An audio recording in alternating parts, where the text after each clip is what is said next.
Episode 259. Late night internet marketing. This week on the Late Night Internet Marketing Podcast, we're going to talk about the 7 most common copywriting problems that are keeping you from selling more today, and I'm going to tell you exactly what to do to fix them. All this and more on the Late Night Internet Marketing Podcast. The Late Night Internet Marketing Podcast. You've been working for somebody else, but you want a business to run yourself. You want to know how to start, where to begin. Can you get out your comfort zone, my friend? Yes, you can do it right when it's late at night.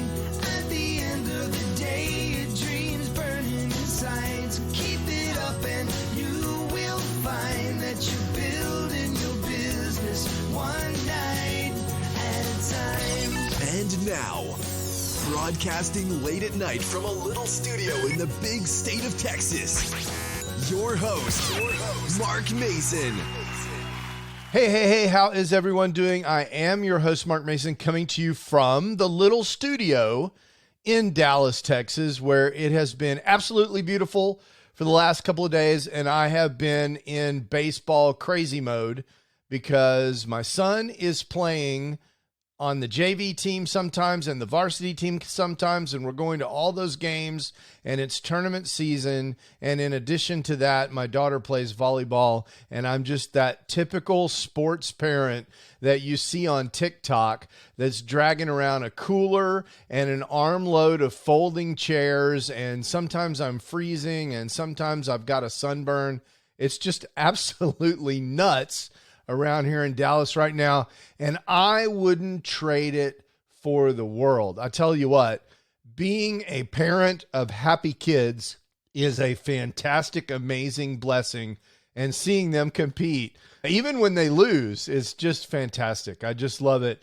I am well and truly blessed, but today I want to help you with one of the most common problems that I see, and that's that, quite frankly, your copy stinks.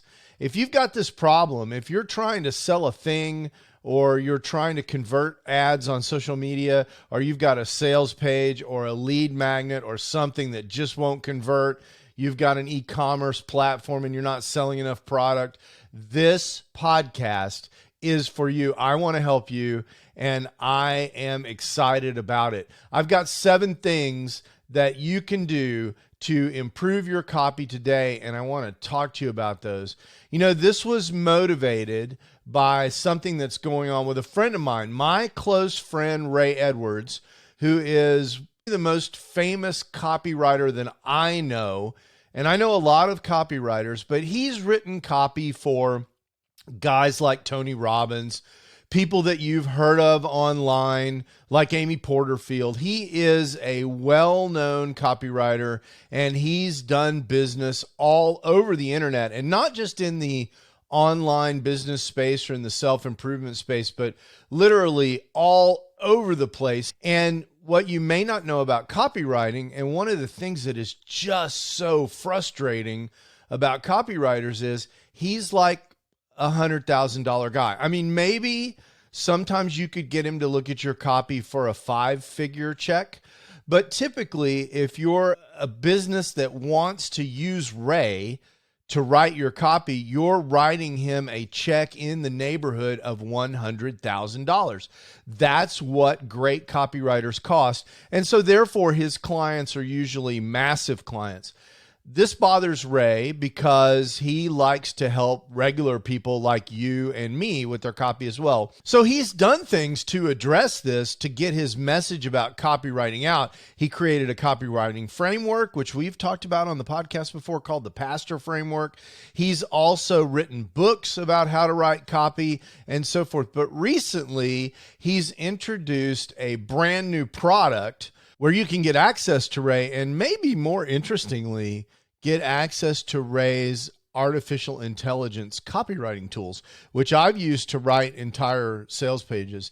We'll talk about that more at the end of the podcast. If you want to check that out, you can check it out at latenightim.com/Ray, and you'll see that offer there. It's very interesting and very affordable for people like us. But I just want to deliver some massive value to you. So let's go through these 7 problems that you may have. I'm going to be a little presumptuous here and say that you probably have with your copy. And even if you don't recognize it as a problem, it's certainly going to be an area where you can improve. I'm going to tell you what to do about it. And I'm also going to offer you all of this in writing. So you can just listen. You don't even have to take notes because I've got an amazing PDF that I'm going to offer you at the end of this that you can download at no charge to you, which is super fantastic. Okay, problem number 1, guys, you don't understand your audience. And I know you think you do, but especially if you're a new marketer, I bet you fall into one of the cases like this. You're either case A, where you haven't thought hard about who your audience actually is, or what I see actually most common is you want to make everyone your audience. That's case B. Your audience is not specific enough. You need to really try to understand your audience so that you can tailor your marketing for steps 2 through 7 that I'm about to give you. You want to be able to tailor that. And if you don't understand your audience, you can't do that. Now you say, Mark, how do I understand my audience? Well, the first thing you can do is really start a conversation with your audience. Interface with them on social media, in groups that you can join. They don't even have to be your groups, and start making a note of what your ideal customer looks like for whatever it is that you're trying to sell, whoever you're trying to reach with your copy. And I'll give you a really good example of this. And she, to my knowledge, has never talked about this, but Amy Porterfield is one of my favorite online people in the whole world. And it's pretty clear to me personally, having been a member of her community, that she is targeting online business women. That's her target market. And they're even in a specific age range. Let's say they're kind of in the 25 to 45 sort of age range. To me, her message is targeted strictly at those people. That's who she's talking to. Does she have a lot of men that follow her? Absolutely she does. Does she have men that have bought her products? Sure. You're talking to one right now. I mean, she reaches a wide audience. Does she have octogenarians in her audience? Absolutely. And young entrepreneurs that are just starting out, maybe 18, 19 years old, that are men? Absolutely. But her target market, when she's speaking, she's really speaking to women. She's not overt about it. She's very subtle in the way she positions her message, but she is a voice online for women because she knows, and I think correctly, that women need that voice. Women need a champion in the online space because the online space for years and years and decades has kind of been a bro hug, bro marketing sort of space. So she sees that niche. It's not something she talks a lot about, but that's my interpretation of her marketing. And I think she has done an amazing job of being a beacon for women online. And I love that about Amy Porterfield. I'm a guy with 3 daughters, so I'm super excited about people like Amy Porterfield that are shining a light for women in any space, particularly in online marketing. So you want to talk to whoever your audience is, imagine who they are. And what I like to do now that we have these amazing AI tools is start a conversation with ChatGPT and ask ChatGPT to ask you questions about your ideal market. Like, hey, ChatGPT, I'm trying to form a picture of my ideal market. Ask me some questions that will help you understand who my ideal customer is. ChatGPT will ask you questions. And then what I like to do is take that further and create a bio of a specific person and give that person a name and maybe even give them a stock photo that's my person that I'm talking to whenever I do my marketing. That's my recommendation for you, is that you do that. And with a tool like ChatGPT, you don't even need to be good at it. You can let ChatGPT be the expert on how to help you define your market. So problem number 2. Problem number 2 is that your headlines just simply aren't compelling. Look, when someone lands on whatever piece of content that you're writing a headline for, whether it's a blog post that has affiliate links in it or a landing page, The first thing they see is the headline. You've got a few seconds to grab their attention. And your biggest opportunity here is to create curiosity that pulls them down the page and gets them to read more or to talk about the benefits in a way that is compelling and fixes their pain, whatever their pain is. Are you sick and tired of back pain that keeps you awake until 3 a.m? This weird ancient recipe can solve your problem, right? So that kind of headline addresses the pain and it actually creates some curiosity, like, what's a weird ancient recipe? I want to hear more about this. That will pull their eyes down the page. The action for you on this particular item is to take one of your recent headlines, ask ChatGPT to analyze it, to make suggestions, to suggest other headlines, and ask yourself, is this just a boring headline where I'm talking about the features? Or is this a great headline where I'm talking about benefits, or I've created some curiosity? There are lots of other tricks around headlines, like adding numbers to the headlines and things like that. But what I really recommend is you go, I wonder what that is about. If you want to see a kind of an interesting example of this, go to someplace like CNN.com, where they are trying to get you to click on ads at the bottom of the page. So if you go to these pages, you'll see that there are these ads down at the bottom, and they're very clickbaity, and I don't recommend that you go all the way there, but you can kind of see what I'm talking about. They're creating an enormous amount of curiosity, both with the image and with the headline,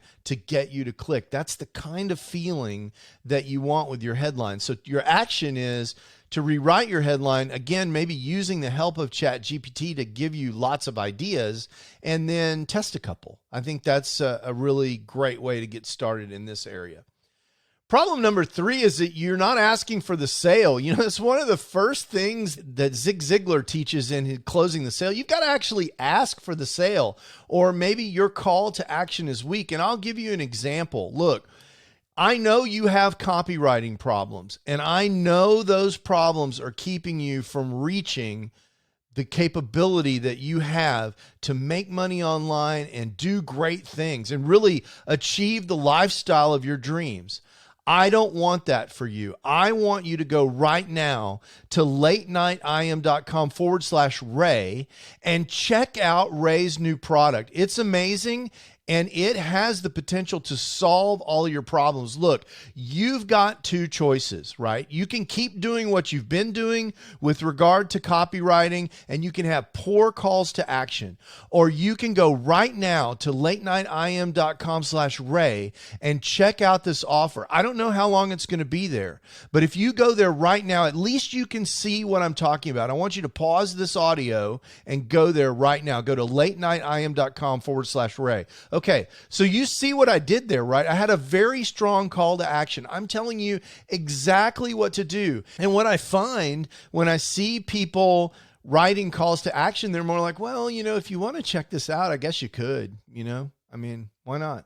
I mean, if you think it might help you, and if you think maybe you can, you know, scrape together some extra money, maybe you might check it out. That's a weak call to action, right? What we want is something compelling. It's like, look, I am sure this is what you need. Go do this now. That's the kind of call to action that I want. And I want you to do that and add some urgency to it. Go find one of your calls to action today and include a time-sensitive word like now or today. Click now. Check it out now. We don't know how long this offer is going to be in place, and that's almost always true, because this offer that actually, I don't know how long Ray's going to have this offer. I told him I thought it was crazy underpriced, but value pricing is a whole nother discussion for another episode. All right, problem number 4. Your product descriptions are terrible. So, you know, again, when you describe a product, the tendency that most people have that don't have training for copywriting is to talk about the features. Right? This automobile has 479 screws, right? Who cares that the automobile has 479 screws? What you care about is that those 479 screws secure the frame in such a way that the interior of this car is the most quiet and amazing riding environment that you've ever been in. Have you ever been in a car that's really noisy and every time you hit a bump, it rattles and goes crazy? That's because it doesn't have enough screws. But with our automobile, we have a pristine audio environment. And you know what you can do with that great audio environment?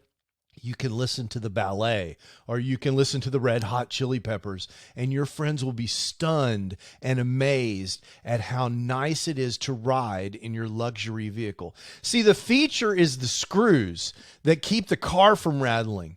But nobody wants to buy screws. What they want to buy is an experience, right? They want to feel something. And so your product descriptions need to help people feel something. That's why when you see a really good product description, you'll notice that the product description is words and the features are a bullet list somewhere later that people are scrolling down to.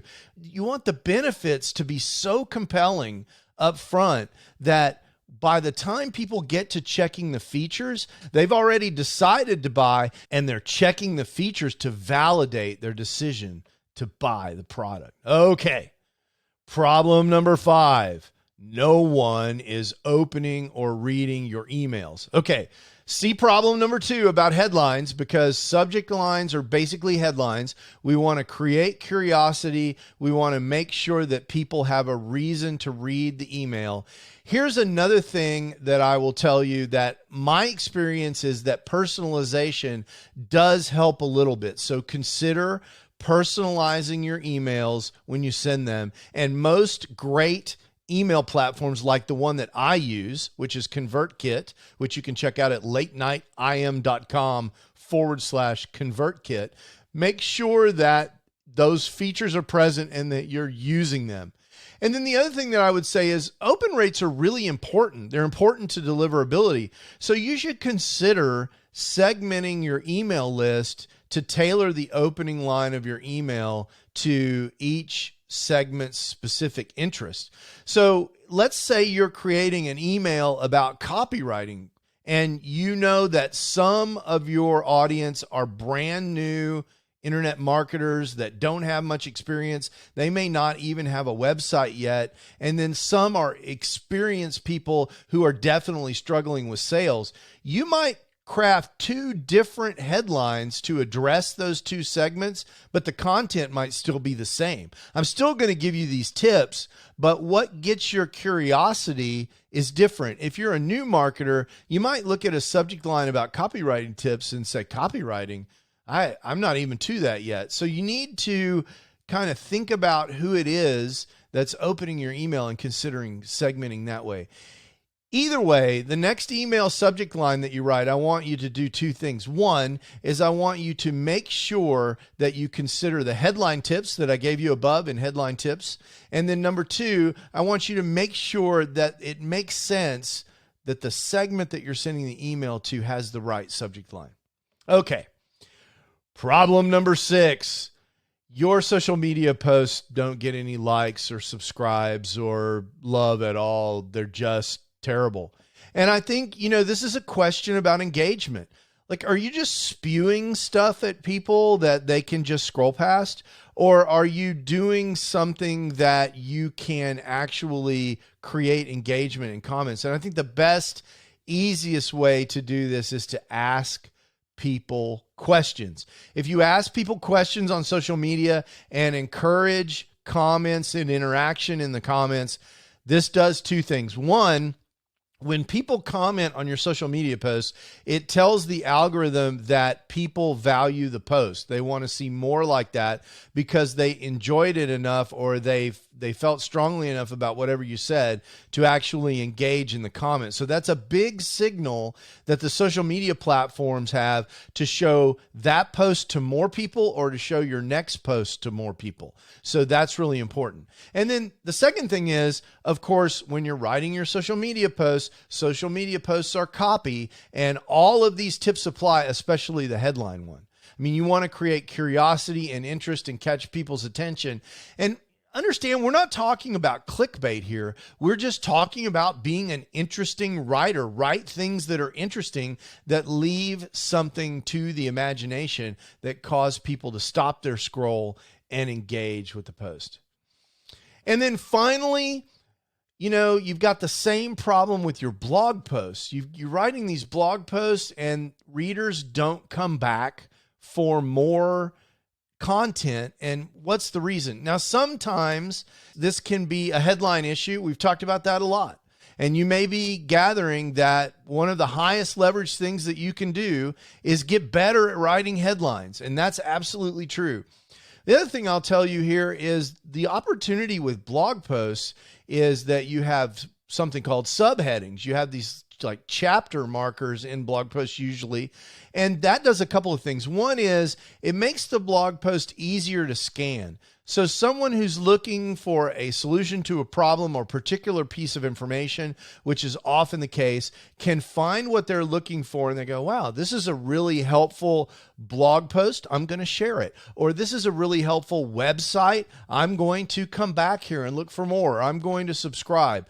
It also has the same effect with Google. If you block things out with the proper kind of section headings, it helps Google identify chunks of your content that can be used to answer queries and can help you in the rankings. And I think another thing that you can do with your blog post to retain readers is include a what you will learn section at the beginning of your article to act as a hook. I actually think of this as setting the hook, right? So the headline is some kind of promise about what they're going to get, but its main objective is to get them into the text.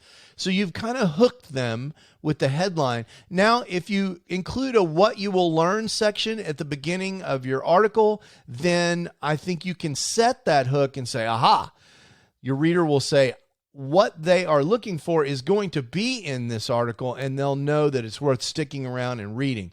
That's going to get your page time up, your time on page, the time from when a person arrives at your page to when they bounce to go do something else or click on another link.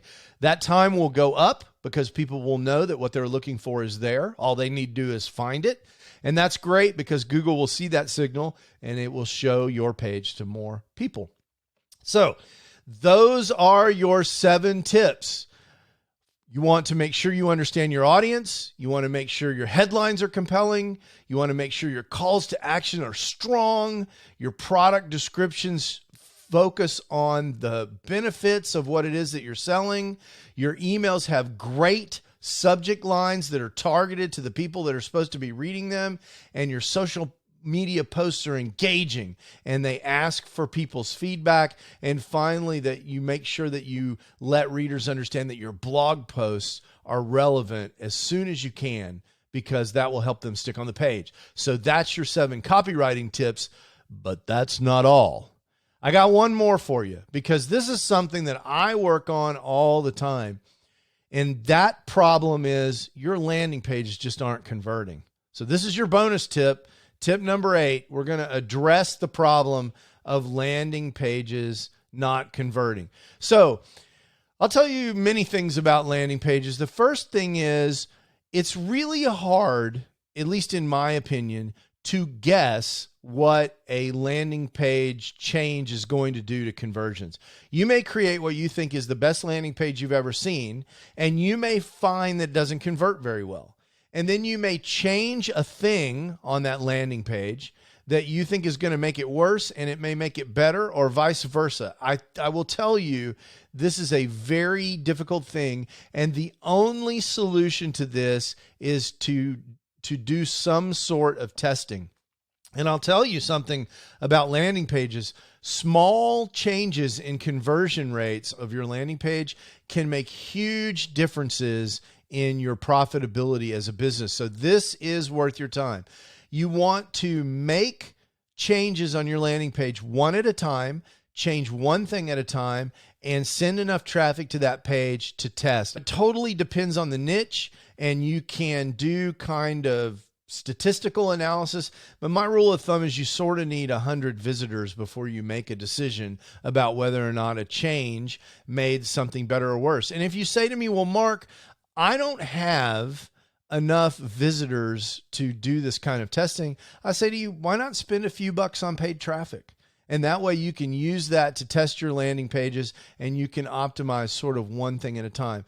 Start with a headline, make sure it clearly states the benefit, and then start working on your copy. And I will tell you that oftentimes simpler copy, especially on freebie landing page, less is more. Don't give the reader a lot of time to make a decision. It's a simple landing page. You want them to do one thing with that strong call to action that we have talked about above. And there's just not a lot of stuff to read. There's not a long video to go through. I find that simple landing pages often convert better. Often it's the ugliest landing page. The other two tips that I'll give you that I've found over the years are regarding landing pages. One is make darn sure that whatever you're doing is optimized for mobile, because more and more people are coming to landing pages on their cell phone. And if you design it on your computer and it looks terrible, or things are in the wrong order, or the call to action is below the page fold or whatever on mobile, your conversions will be destroyed by that. Make sure you're looking at your landing pages on your cell phone. And then finally, make sure that you add a customer testimonial or a trust badge or something close to the call to action button. That will give you a boost in credibility. Just a simple testimonial can make a huge difference. Put it close to the button. Okay, so that is my 8 tips. So with 7 with a bonus tip on how you can improve your copy today. Just take one of those and go fix something, test something, try to make something better and see what happens. If you make a habit of that, of improving your copy week to week, month to month, day to day, where you're always trying to make your copy a little better, what you'll find is those changes will accumulate over as you build your business. And 2 things will happen. One is your conversions will improve, and 2, you'll become a great copywriter. Now, as I promised, if you want to take a shortcut, Ray has this amazing offer out there. And basically what it includes is access to Ray, access to a community, access to Ray's artificial intelligence copywriting tools. And by the way, these tools are amazing. They're kind of hand specified by Ray and crafted by AI experts specifically for people who are writing copy like us. You get all those things, and you can check that out at latenightim.com/Ray. And I don't expect, this is not false scarcity, I don't expect this will last forever, because Ray's going to fill that thing up and then shut it off, because at some point he's going to get more people in there that he can deal with. So if you want to just check it out, even if you don't take advantage of it, just go take a look. It's pretty cool to see the kinds of things that Ray's doing with copywriting. He's a great guy to follow over at rayedwards.com. And again, you can check out this special offer of his at latenightim.com/Ray. Oh, and by the way, I did promise you notes on this session. I've got a nice PDF for you to download over at latenightim.com/copy tips. Again, that's latenightim.com/copy tips. So if you want to check out Ray's stuff, that's latenightim.com/Ray. And if you want to check out the notes from this session, that's latenightim.com/copy tips. Until next week, I hope like everything goes your way. I hope it's amazing. I hope your life is amazing. I hope that you choose to see the challenges that come to you as opportunities to go kick some butt and do things that other people just aren't willing to do, that will give you competitive advantage in your marketplace. And I'll see you next week, because I'm going to help you with all of that. Ciao. You can do it right when it's late at night. You've been listening to the Late Night Internet Marketing Podcast. Be sure to visit LNIMpodcast.com today to leave feedback for Mark. Download special bonus content, access the show notes, and more. See you there. Until then, go and make some great progress on your internet business, one night at a time. Business one night at a time.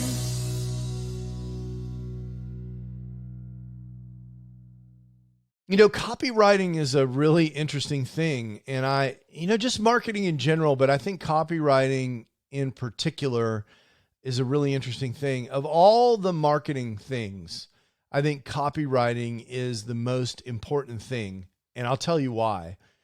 In order to get really good at copywriting, you need to understand psychology, and psychology is fundamental to marketing. So being a good copywriter makes you a better fundamental marketer, because to write good copy, you need to understand how people think, and you need to understand words of persuasion and how to persuade people to do the things that you need them to do in order to take the action that you want them to take. And oftentimes I hear people say, that sounds manipulative. I don't want to manipulate people into doing things. If you're doing business correctly, you've got solutions that will help people, and you need to persuade them to take advantage of those solutions. I mean, if you're running the kind of business where you're intentionally trying to cheat people, then yeah, sure. Okay. Marketing's manipulative because you're trying to convince people to get taken advantage of. That's bad. But that's not what 99.99999% of business people are doing. We're trying to create value. And we have these offers that have massive value, and we need to match buyers with that offer in order to allow people to get the benefit of this massive value. I often say, like, if you had the cure to cancer, but nobody wanted it, what would you do? Well, you would market it. You would try to get people convinced to take the cure for cancer, right? I mean, because it would help them. It would save their lives literally. And while I know that most of you aren't saving people's lives with your products, some of you, by the way, are, in ways that you can't even imagine. One of my best friends saved people's lives with his podcast. Okay. So your reach maybe, and your impact is probably much more than you think it is. That's also a topic for another day. But if you want to help people, you need to market to them. That's what you need to be doing. And if you're not getting better at the marketing that you're doing, not only are you cheating your own company, but you're doing a disservice to the people that you should be helping, because you're not doing a good enough job at informing them of the decision that they could make to make their lives better in whatever way you're able to do that. Just something to think about. Ciao. Late night internet marketing.